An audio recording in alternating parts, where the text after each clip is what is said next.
Hi, it's Rebecca Whitman, your host of the Balanced, Beautiful, and Abundant Show. I'm a top-rated life coach, an international best-selling author, and a multi-passionate entrepreneur. I'm on a mission to help you go from burned out to balanced, beautiful, and abundant. The experts on this show will help you achieve work-life balance so that you can experience abundance in 7 pillars of life: spirituality, health, emotions, romance, mindset, social, and financial life. When you have all 7 pillars of life in alignment, you are balanced, beautiful, and abundant. Let's go.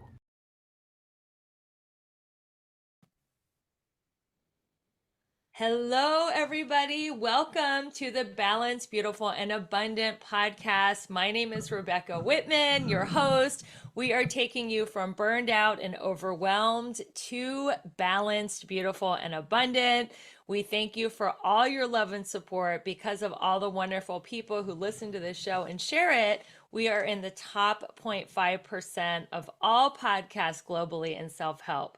So please keep sharing the podcast, helping people go from burned out to balanced, beautiful, and abundant. We have a wonderful guest. His name is Sean Frost. Welcome to the show, Sean.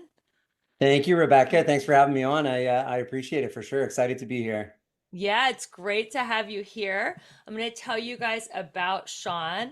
Sean is the driving force behind the Live Like They Dream real estate team. And he isn't just a real estate broker, he is a multi-passionate entrepreneur.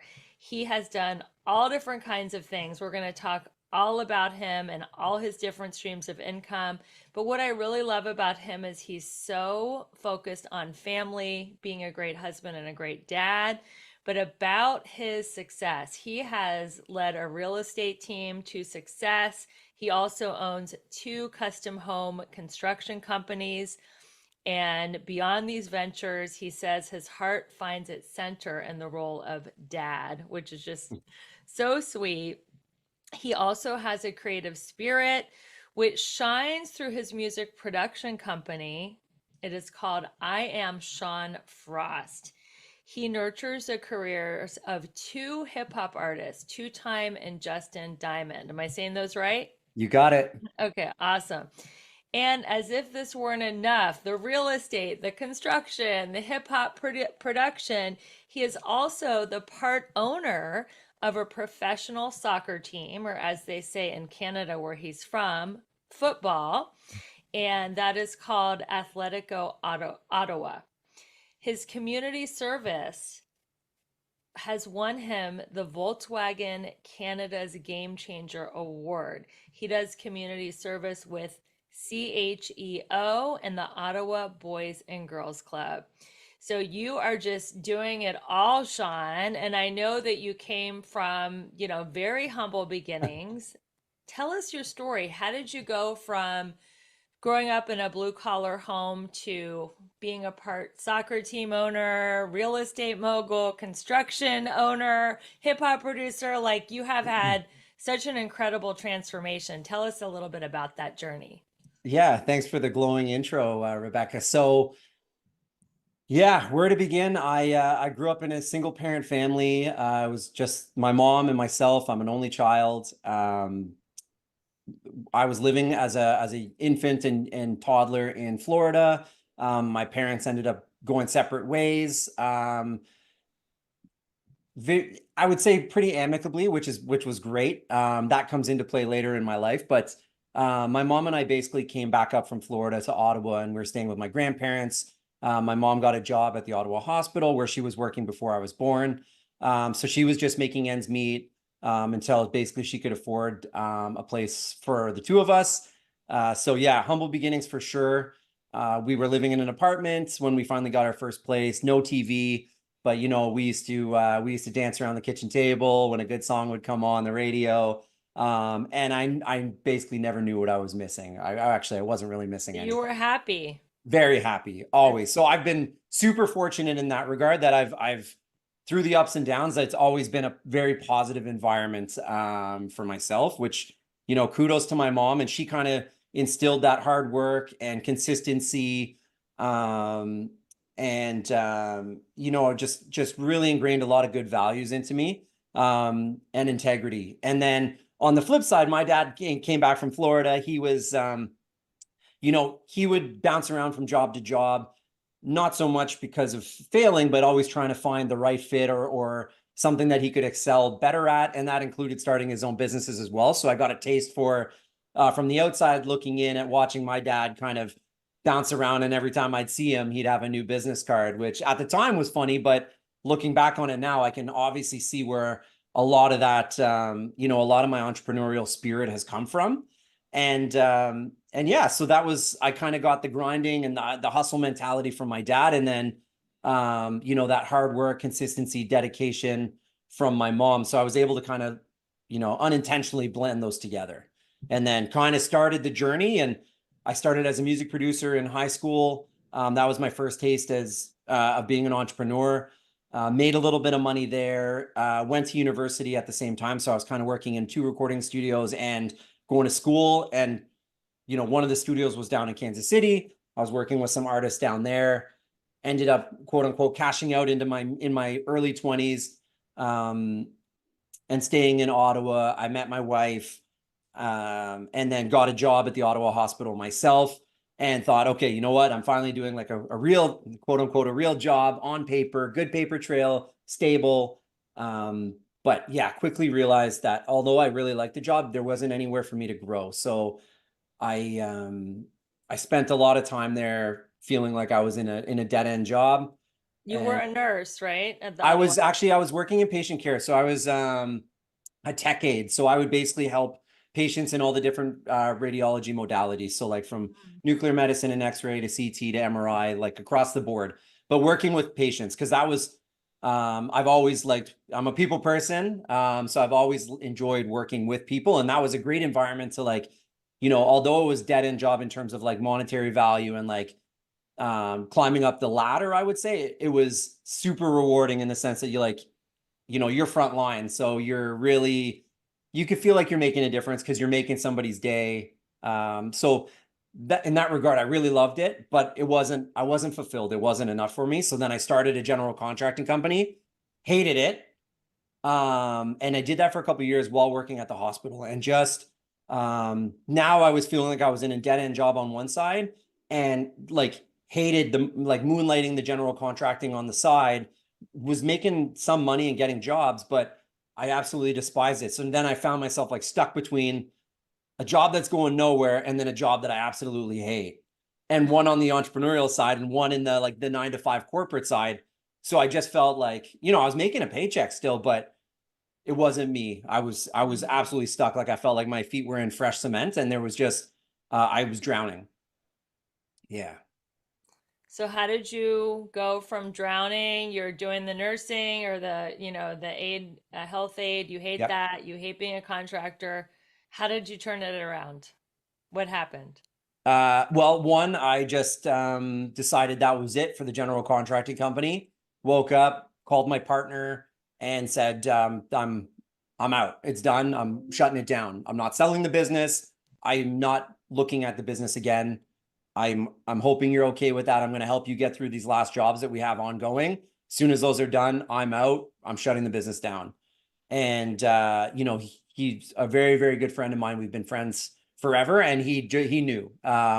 He understood, and he said, bro, Sean, this is not, I know it's not for you. I know you hate it. I appreciate you helping me get off my feet, or helping me get on my feet, I should say. In the construction realm, English was a second language for him. So I was really helping him nail jobs. At this point, we had built up a big enough network that he could probably just go out on his own and do okay. I closed that down, and luckily enough, it was great fortune that a buddy of mine said, listen, you're meant to be a real estate broker. You can do this in your sleep. You're going to love it. You're working with people nonstop. There's no ceiling. It's all based on dedication, consistency, work ethic, being relentless, which is right up your alley. You got to do this. So I said, all right, I'm always down for self-improvement in terms of taking a course or taking a class to broaden my horizons. So I'm like, hey, what's the worst that can happen? I take the course. get my license and find out it's not for me. Well, at least I tried it. Yeah. So I did. And I worked at the hospital at the same time. I got my broker's license. Excel was fortunate enough to excel right away. So first year, obviously slower than the other years because I'm just building the business, but I could feel it right away that I just felt right. I felt at home. And I actually ended up working as a real estate broker and at the hospital for 4 years, doing both. And I really farmed a lot of business and prospecting through the Ottawa hospital because I worked with the radiologists, the nurses, the doctors, people that were great candidates to be buying and selling. So that's what I did. And it was just absolutely fantastic. So that dead end job went from a dead end job to an absolutely amazing prospecting pool to grow my own business. Incredible. So that's one of the things that I teach in my coaching practice is I tell people don't quit your job, get a side hustle. That way you don't have to put like your family in jeopardy. They still have their health benefits, they still have food on the table, and you create the side hustle and then you can either have multiple streams of income or just segue in. So 4 years, guys, if you're listening, and he used the connections from the hospital to be his first clients in real estate. So that is really good too, because when you're in your job, people there know, like, and trust you, and they could be customers for your side hustle. So, how did you finally decide to leave the hospital and then go into real estate and then add back the music production? Yeah. So good question. So that was my first, kind of rock bottom, was feeling stuck in terms of the job. So then from there, I got the real estate stuff going. And just as I was getting into real estate, things were still tight. So money was tight, especially since I was trying to embark on a new career. So I was feeling it at this point. So I went from feeling constricted work-wise and life-wise to now financially. And my wife actually started it because she said, in terms of mindset and stuff, I thought I was in an okay spot, but I didn't realize how much I could learn until I started learning it. And she recommended reading The Secret, oddly enough. So I started laughing and I'm like, yeah, I'm not doing that. And she's like, yeah, you are. So I'm like, okay. So I read The Secret and I was like, okay, I'm going to play along. So as I was transitioning out of the construction into the real estate world, I decided to make a vision board. On the vision board, I wrote a $25,000 check to myself. As playing along, I'm working with it, and I put other things, a new like a house on there, couple other things, car, materialistic stuff. But then, also tried to envision like other qualities of life that I wanted to bring upon myself. So I went out to the builders to look for design ideas for the end of the construction job and the start of real estate, so I could start to figure out like, what are things called? What's hot? Like how can I converse with clients and know what I'm talking about? And oddly enough, I ended up at a builder's office, and there was a lot there that it pulled me. There was a magnetic pull to this empty lot. And the staff at the builder said, hey, if you want to buy it, it's $50,000 off the lot and the house that we can put on this. And I'm like, okay, well, that's all well and good because I have $1,000 in my bank account. That's it. That's it. Like, and I got to eat, and I'm going to have to pay a mortgage. At this point, we owned a little condo townhouse that I actually was my mom's. So when she moved, I bought it off of her, because I had my recording studio in the basement and it was too nostalgic. I couldn't let it go. I felt like I was losing a piece of myself. So kept it. Anyway, I was like, okay, what does it entail to buy this house? And they're like, a $25,000 deposit, then your down payment at closing, which is going to be in 10 or 11 months. And then away you go, as long as you qualify for a mortgage. And I'm like, okay, well, 25 grand, I do not have 25 grand, but I feel like this would be a great opportunity if I did have 25 grand. So I left there and I drove to the bank, and I sat down with a teller. I ended up getting an appointment with a manager in the back, and I asked for a loan, a line of credit. And they ran it through and they're like, yeah, you got good credit. I didn't really owe anything, aside from a mortgage. So they said, we can give you a line of credit without doing a deep, extensive dive into, finding out what you're approved for. You're instantly approved for a line of credit. And I said, great. How much is a line of credit? They said $25,000. So I'm like, okay, that's kind of weird, Yeah. but I'm going to open that. And they're like, okay. And I was like, so can I can you write me a bank draft? Can you write me a check for $25,000? And they're like, out of the line of credit that you're just opening? I'm like, that's correct. And they're like, okay. So they wrote it hesitantly, like, but it was my line of credit. They didn't have much choice. So I got it, went and picked my wife up, drove back to the builder's office, didn't tell her anything at this point, and went back there, showed it to her, this and that. And she's like, oh, yeah, imagine, like, this would be amazing, but we don't have any money. And I pulled out this check and she's like, where did you get that from? I'm like, I just opened a line of credit before picking you up. Should we do it? And she's like, well, like, can we do it? And I'm like, we'll figure it out. She's like, all right, we'll figure it out. So we did. We put the $25,000 down. Times were a little different then, but yeah, put the 25K down, ended up making it work. But that, like, instantly, I remember going back home and being like, looking in my office, seeing the vision board and being like, oh my God, like, this just literally happened. Like, this is like 48 hours later. I didn't even remember that I wrote this check. And I'm like, oh my God, like, this is crazy. It's 25 grand. Like, so then I went down the rabbit hole. We got this house. As soon as we moved into the house, things were okay. But because of all the expenses, again, financially, I hit rock bottom. We got the house in like October. Christmas came and I could afford a Christmas tree. That was it. And it was just the two of us at the time, but I couldn't afford to buy any presents for my wife, for anybody, like family members, nothing. And I remember that feeling of being like, okay, I've dug myself out of one spot, feeling that I was like trapped in it and in a cage. But now I'm like super tapped out to the point where I've never been like this before in my life. I'm literally scrounging to like try to get groceries. It's Christmas. We're both Christmas junkies. And yeah, we have a roof over our head in a brand new home, which is absolutely incredible. But I felt inadequate. I felt like, oh my God, like, what am I doing? Like, have I overextended us? I can't even afford like a Christmas present. So I remember that feeling and just feeling helpless and again, like inadequate and just low. Like I just felt like on rock bottom. So then from there I was like, okay, that's it. My back's against the wall. I'm going pedal to the metal and I'm never looking back. So it was like that moment you just decided that I'm just going to go for it. Everything. And what did you do differently? How did your actions look differently after that Christmas where you couldn't afford gifts? Yeah. So everything went from what I didn't have to what I do have. Hmm. Right. I just had to get through Christmas. So as soon as Yeah. Christmas Day was over and I felt super crummy, over the next few days, I really was able to kind of recenter and think about like, oh my God, look at what I do have. Because the reason and then that was the other kicker that I couldn't see is that the reason that I was so strapped on financially is because I didn't sell that townhouse, that condo townhouse that we had. We kept it. So if we had sold that, and that's what I had to get my head around. I'm like, if I had sold that property, I'd have all the money and everything I put in and a lot more.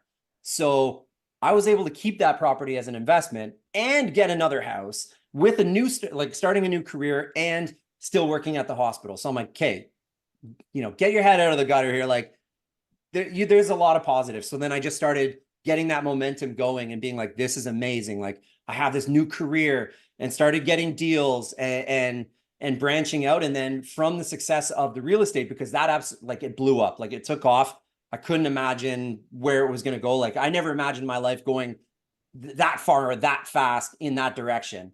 And then from there, I just found that the opportunities were coming to me because I was just, going to bed happy, waking up excited, and things just started coming at me, like where investment opportunities would come, or like I'd run into new clients, and that's how Nepean Property started with a bunch of friends from elementary school. They were like, hey, one's an engineer, one's a general contractor. We've got like somebody who does a lot of electrical. We've got a guy who owns a roofing company. And then they're like, you're a real estate broker. Why are we not teaming up and having a fun group from like our childhood, but actually like embarking on a business and making some money? So I was like, hey, let's do it.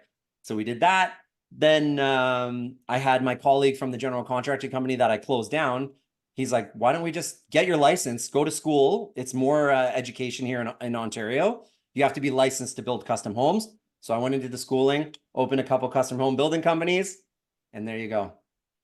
So what I'm hearing, and if you guys are listening, pay attention. It wasn't even that he changed his action that much because he's always been hardworking. Sean, you had a mindset change and I you did. decided to focus on gratitude and being happy and excited that you were on a path with a unlimited income potential and on a whole new career, and that you were on an adventure and you didn't know who, when, or where your first real estate clients would be, but you knew they were coming, and then everything magnetized to him. So that is a beautiful, beautiful story. You have so much going on, Sean. How do you achieve balance between your businesses and your family life?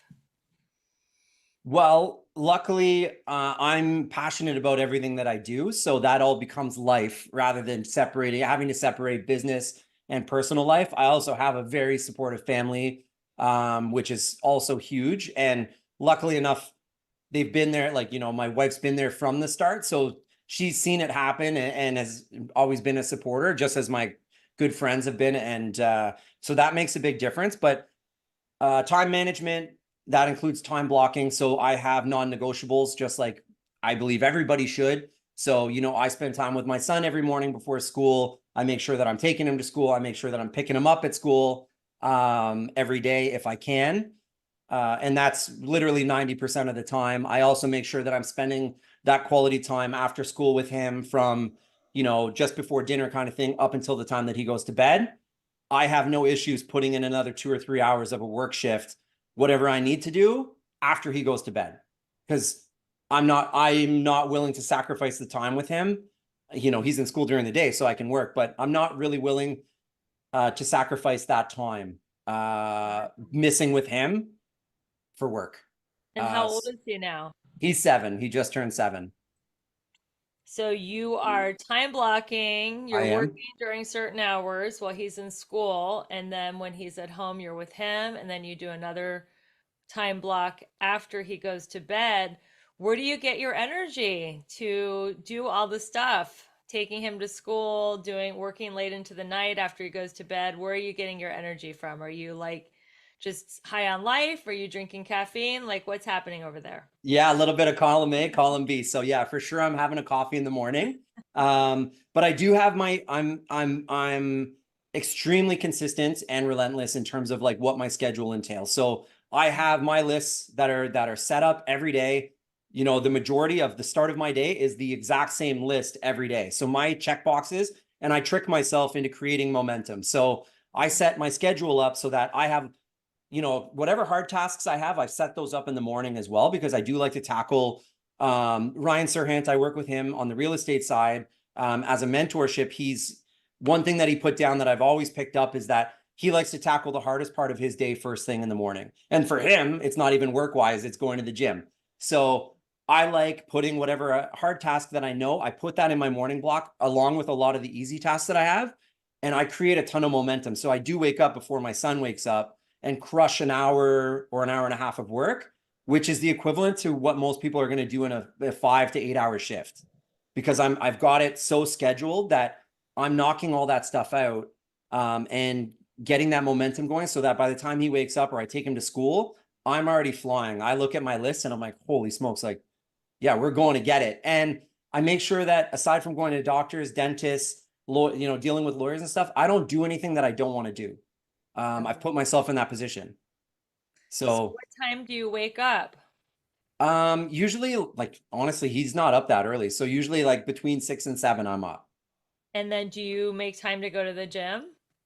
I do. I actually just worked out before the episode. So yeah, usually during the day while he's at school. I used to work out at night. Now I'm finding at my age I'm getting a little bit fatigued to like start crushing workouts at 9:30 or 10 or 11 o'clock at night.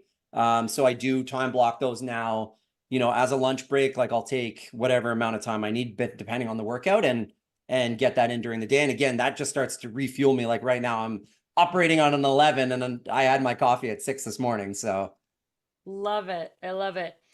So you mentioned your mentor. His name is Ryan Serhant. Is that how you that's say right. his name? Yep. What is other than doing the first thing, the hardest thing in the morning, which is also known as eating the frog? What is another great thing that he taught you as your mentor?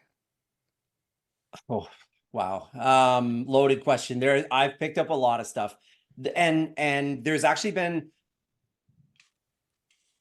you know what? There's probably two things. And one of them was when I first started, we were in different spaces where he's go, go, go. And he's a really great, obviously he's great with his clients, but he's an excellent salesman. And I was able to figure out working with him right away that I am not a salesman. I don't want to be called a salesman. I do a salesman role. Of course, I buy and sell homes with clients. But I wanted to make sure that I really put myself in that customer or that client services category rather than being a sales rep or a salesman. So that's one of the things that I learned from him, is that we're different in that way. And I'm okay with that. I don't need to be, he's the most followed broker, runs the most followed brokerage in the entire world, right? So that's not me. So that's one thing that I actually learned from him without him teaching me, is that it's okay to be different and success is different for everybody. So that's probably a big thing. The follow-up game, I learned from him really early in. Follow up, follow through, follow back. He is fantastic at that. And so he instilled those values into me very early into my career. And that's probably one of the biggest things that separates me from a lot of brokers, is that my follow-up game is unreal, I think. So that's a big thing for sure. The fortune is in the follow up. So, what are some tips that you can give our listeners for following up? Do you have like a calendar, or do you have a CRM, or what is your follow up method? I do. I run with two CRMs. So one of them I run for all my clients. So everybody that I'm actually currently working with. And then of course, like I've got my monthly newsletter going through there. I've got everybody's birthdays, anniversary dates, whether it's for a wedding anniversary or that one can be a little bit tricky. But People get divorced. correct. Yeah. Okay, got The it. good, I don't want to say the good thing. I shouldn't say that. I'm usually in the know on those because I'm usually getting a call. Yeah. Right. And it's bittersweet because of course it's great for myself and my family in terms of like production, but it always sucks because it's two friends of mine at this point that I've worked with in the past that I'm watching things kind of not work out. So that's that. I have that CRM. So that's all for my actual client base, my sphere of influence, social media ads. Anybody else? I like it in a separate database, so it's neat and tidy. And then I have everything programmed. I've done my smart campaigns, especially on my CRM for the people that I don't currently work with or know. I've basically got a 3-year campaign built in for email, video messages, text messages, calls, and all the calls I'm not doing, I have an admin do those calls and follow up on all my social media ads, and doing all the vetting for me so that when leads come my way or to somebody on my team, they're already warm at that point. They're expecting a call. Incredible. So you have a nurturing sequence, nurturing your leads set up for 3 years in advance. That did you come up with that yourself, or did you learn that from a coach? Actually, oddly enough, it was kind of baked into the CRM. And then I went through the entire CRM and just tweaked it and personalized every message. But I followed the blueprint from the ideology of the messages, like kind of what the direction was of them. And then if I agreed with them, then I ran with it and just personalized it. And if I thought it was a little too salesy, I would either delete it or I would just alter it so that it was coming from me. And what is the CRM? So that CRM is KV Core. It's a good one. I believe it is based in the States. It actually comes with EXP. So when I moved over to EXP Realty from my boutique brokerage, my whole brokerage moved over. We moved over to EXP, and then I started the Sean Frost real estate team, which is my team under EXP. What does EXP mean? I don't know, to be honest. I'm not sure. It's just EXP Realty. I don't even know what the letters stand for, but it's great because they let me do my own thing. That was the caveat. That was the big thing for me moving, was as long as I can operate on my own terms, and basically EXP's been extremely good with that. They only deal with my admin. I don't get harassed or bothered. I completely run my own ship. So I couldn't ask for anything better in that regard. But What is EXP? Are they like a real estate brokerage that yeah, you operate under? they're a big real estate brokerage Oh, now. okay, Yeah. perfect. Yeah. That's what I wanted to say. So do you ever get burned out? Do you ever feel like I'm doing too much? I need to back it up a little bit. And if you do get burned out, how do you deal with it? I do. Yeah, great question. I do, Rebecca. So I try to mix it up. I like to, big or small, I do like to have something to look forward to. Not that I'm hoping for the future, but just something that if I need some clarification or I need to just grab onto something really quick, rather than what I have, I do like to grab onto things like, you know what? It's all good. I'm going to keep pushing through because in 10 days from now, I'm going to be in wine country and checking out, that's where I was this weekend. That's why I'm bringing it up. But Nice. I'm, going to be checking out all these wineries and distilleries and breweries in the countryside in these fantastic little chic spots that, only a couple hours away. I just need 24 to 48 hours and just enjoy the fruits of my labor. And then, get back, just take a quick breath, get off the grid for a second, and then hit the ground running. Again, the burnout isn't because I'm getting jaded or disliking what I'm doing. It's sometimes just on me because I'm taking on, like you said, like taking on too much or feeling a little bit overwhelmed. Just take a step back, take a breath. And I'm not the best at doing that, but I just did that. But the other way that I get over being overwhelmed or run down is just really being selective with what I'm doing now. So that was a thing that I struggled with. Now I think I'm pretty successful in the fact that I select things that I'm passionate about, not based on like a monetary value or feeling obliged to do it. Before, my circumstances would kind of make, I'd feel like I should take it on because I needed to. Now I understand that if I'm passing on this, even though it could be fruitful in terms of a return or making money, if I push this aside, I'm still keeping myself open for, I'm still creating that magnetic, basically I'm increasing my vibe that the right opportunity is coming, so that when it does come, I'm not going to be, what happens if I take the first opportunity on and it sucks and I know it's going to suck and I don't like it, and then the right opportunity comes right after on something that I would have loved to do, but I'm too preoccupied with this first one that I don't like. Why do that? Exactly. I teach my clients don't do anything out of fear, obligation, or guilt because if you show up, just like you said, you're going to show up low vibe, resentful, bored, tired, and you're going to just lower your magnetism and maybe push away a great opportunity. So just rest. That happened to me last night. I just hit a wall. I had a really busy weekend with a lot of work and socializing. And last night I went to bed before 9 because I was exhausted and now I feel great. So if you need to get an extra hour or two of sleep, it's okay to get that rest. How do you think being a dad has changed you as a person? I know you often like told me when we had our first conversation, it was in your bio, he is like the center of your heart. What shift did that make in you as a man being a dad? Oh, it was everything. I think yeah, I'm just blushing thinking about it.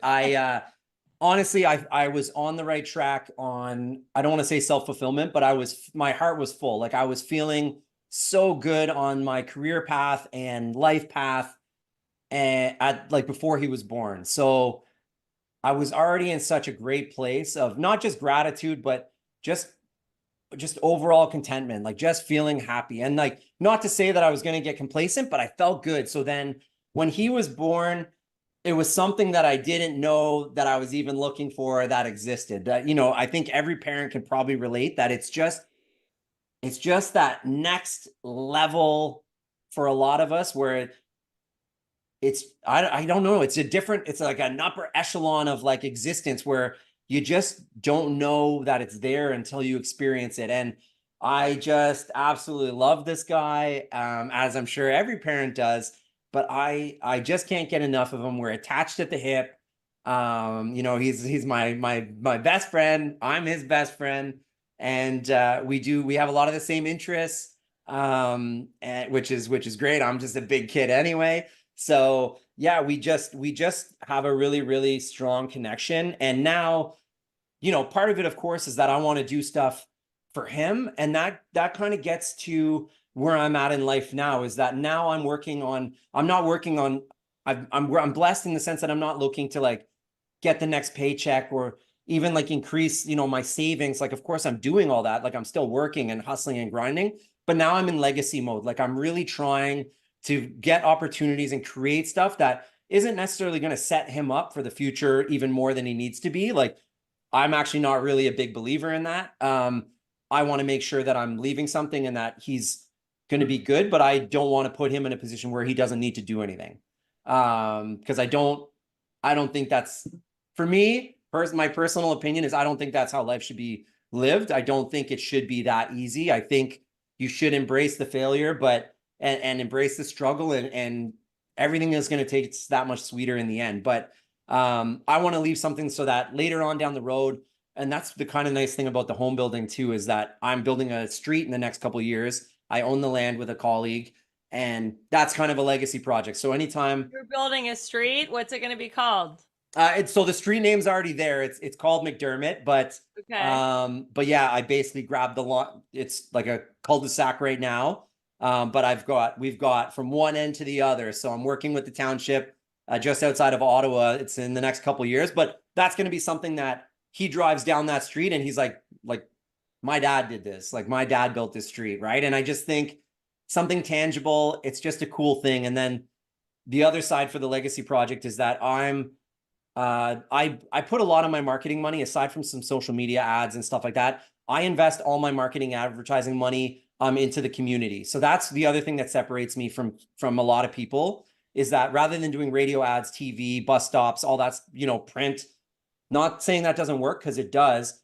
That's not me. I take my stuff and I put it back through the community, which is why I partnered with Atletico Ottawa. So I wish I was the owner of the club, but we're owned by Atletico Madrid, but I am a partner. So the club actually approached me because I'm a big football or soccer fan, and I was going to every game. They approached me to actually become an official partner of the club, so that we could team up and work within the community.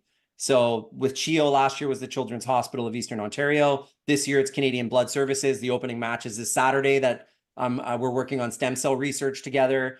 So that's where I invest my money, because one, it builds my personal brand. Two, it's creating this.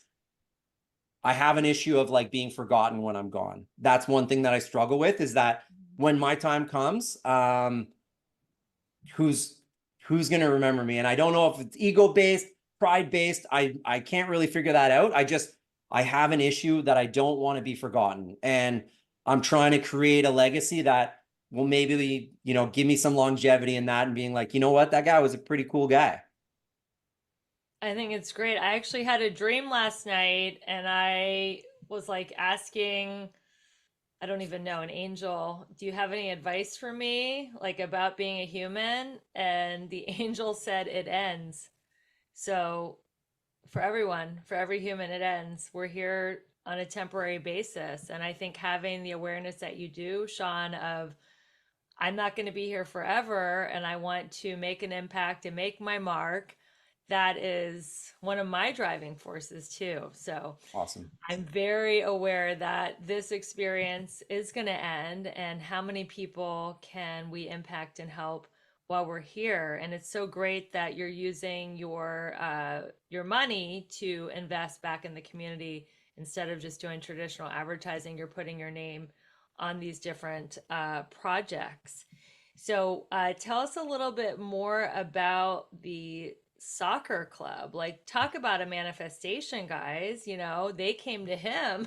How does that even happen? How does this professional soccer team find out about you as a fan and ask you to be a partner? And what does that mean? Does that mean that you are investing or just doing their community outreach? Like, how are you a partner?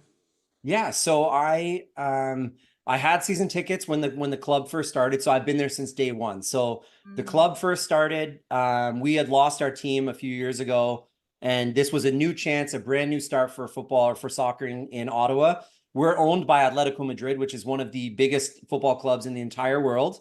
Oh, yeah. They actually came back and said, "Hey, we want to put a team in Ottawa," which I couldn't believe, but sure enough, it was legit. And they went through the first season, and I was there as a season ticket holder, and I purchased a suite. So I purchased the box at the stadium and went to every game. And walking down the in the back rooms and the hallways and stuff, you see every suite that's there, and these are the massive, massive, national corporations that have these suites that are sponsors, right? So they would be investing, but using advertising and this and that and the other, which, great play. But I didn't realize that I was the only one that had a suite as a supporter, no obligations, nothing from the club needed. It was just because I wanted to be there. And so that season ended, and I guess they had done some digging. Well, they had done some digging. It was, they did their research and found out, hey, one, not only is he a big supporter of the club, he also has a big, like a bigger social reach than we do. He's got a bigger voice right now than we do because we're just getting started, or bigger in a different avenue. He's a massive supporter. Let's sit down and do a lunch and let's see if he's interested. So they did have a pitch for me. So they just took me to lunch. I brought my right hand, my colleague, and we sat down for lunch, went over terms, and I was absolutely blown away with what they were basically offering. There was a financial obligation on my end to buy into the partnership, which was absolute. It was a no-brainer. It was the easiest decision I ever made, for all the right reasons. One, I'm still getting the suite. That's included in everything, but the whole partnership was based on community engagement and community give back, with the club as the big brother that would offer the doorway that we could, the door that we were able to kick down in all these avenues. So I couldn't believe it. And not only that, but the club does an incredible job of making me feel like I'm part of the club. They let everybody know at any point, whether it's through media, whether it's through events. They are, I can't say enough good things. And it literally is a dream come true. Like, I might walk around a few times, throughout the year with my chest puffed out, just because I'm absolutely, like, I'm so proud to be part of it, and what we're doing in the community. Like, we've won multiple awards across the country for our community work, which is something that I probably wouldn't have been able to do on my own. That's wonderful. Do you ever watch the show Ted Lasso? I do, of course. You're like the Ted Lasso of Ottawa. Oh my God, what a compliment. I wish.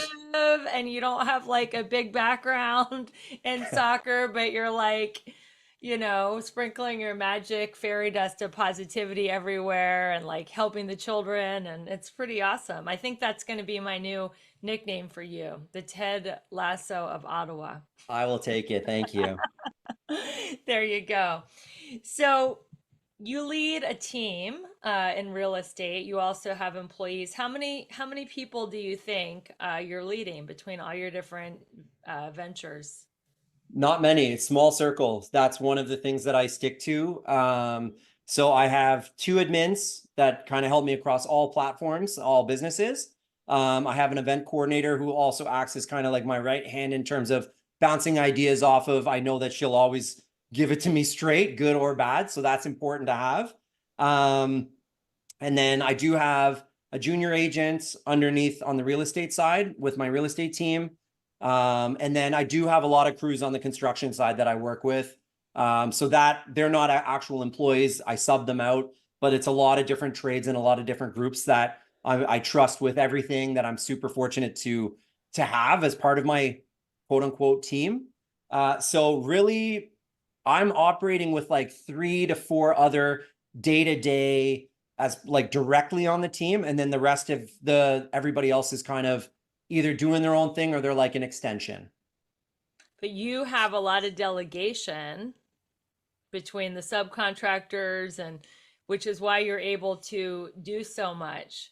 So Yes. So sorry, that is Rebecca, to cut you off. Before I lose yeah, that thought, I do that intentionally. Any yeah, new business at this point that I start, my like time is more valuable than money to, yeah. for a lot of people. Easier said when you get to the point where you can make that switch. That doesn't happen overnight. You have to get to that point. I totally understand that. But now I only start new business ventures with a partner. I always take a partner, and I usually pick somebody. I have to know them previously and I have to trust them. Hmm. Then I also try to make sure that that's going to be their focus. So if that's their bread and butter, I'll take less of a percentage and have them run the day to day, and I can do some overseeing, or just take a step back and watch it grow, offer my insight and advice when needed, but let that business take off without having to do much, so that my time doesn't get compromised. Yes, I can be a partner or a co-owner or whatever. To me, that doesn't matter. The title doesn't matter. The percentages don't matter. As long as I'm happy with it, then I'm good. I don't care if I'm taking 25%, as long as I got to the 25% on my own and I agree with it.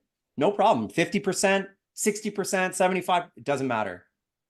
Time is more valuable than money, because money, you can spend it, make it, spend it again, and time is something that we never get back. And you're very aware of your child being 7 and wanting to spend time with him, which is so great. So, the last question before we wrap it up, if you could have a huge billboard next to the highway with one piece of advice that the whole world would drive by and see, what would that billboard say? Oof. You know what? I think selfishly it would just be my mantra. It would be live like they dream. Super simple, and I think you could take that in so many different ways. But I'm just a firm believer in action over just thought, right? Or just talking. There's so many instances where people scheme or think about things or try to come up with business ventures or whatnot, and then they don't do they don't take action. They don't do a business plan. They don't actually get it off the ground. And that's one thing that I embrace failure. I love falling on my face. I have no problem looking dumb because one, I know peace of mind that I tried it and it didn't work, or I tried it and it didn't work, but now I know why it didn't work. So the next time I get into a situation like that, I'm going to use it to my advantage. But people always envision something, not that's wrong. I shouldn't say always, but people often envision something grander than what they're doing. And like, oh, I wish I was doing this. Well, so like, if I live like they dream, it's not that I want to live somebody else's life, but like what other people only think of, I'm going to do that because if I want to do it, I'm doing it. I got it on my wall behind me in my office. I have it tattooed across my chest. I look in the mirror and I know like live like they dream. What people only talk about, I could do that in my sleep if I feel so inclined to do so. Well, you heard it here on the Balanced, Beautiful, and Abundant show. Live like they dream. Don't just think about it, live it, do it, manifest it. That's right.